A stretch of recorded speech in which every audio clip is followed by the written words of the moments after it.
And so I ask you, is it possible that in spite of his divine pedigree, Jesus has reached his human limit? Is it possible that in that moment he thought to himself, I can't do this. I can't do this. Like a sleep-starved parent at Target with a screaming baby. I picture him with a glazed look on his face, just beginning to shut down. And so as she continues to shout, as the disciples tell him to send her away, she's so loud, all Jesus can do is keep walking. But she persists. She gets right in front of him. She kneels down before him and begs him, help me. And I ask you, is it possible that in all of his humanness, that in that time he has a very bad moment? And is it possible that he falls back on old stereotypes of Canaanites that he has heard all his life, and in a flash of frustration that really has nothing to do with her at all, he blurts out, "It is not fair to give the children's food to the dogs." It's a harsh thing to say.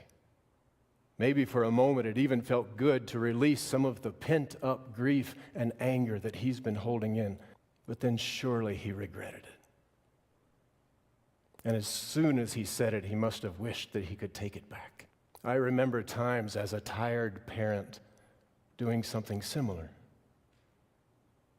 saying something too sharp to one of my children in a moment of frustration.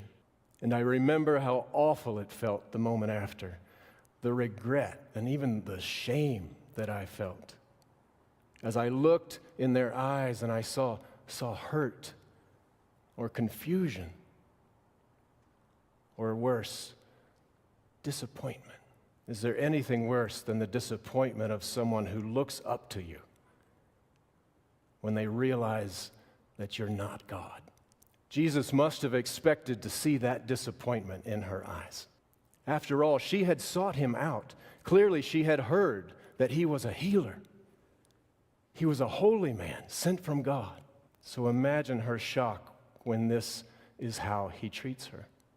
But in what might be one of the most precious moments in the Gospels, the Canaanite woman does not respond in anger. There is no retaliation in her voice. If she is disappointed, she hides it well. "Yes, Lord," she says. "But even the dogs eat the crumbs that fall from their master's table." It's a brilliant thing to say. It's wise. It's witty. And it reminds Jesus what he knew just yesterday when he fed those 5,000 with all of those crumbs left over. That there's always enough.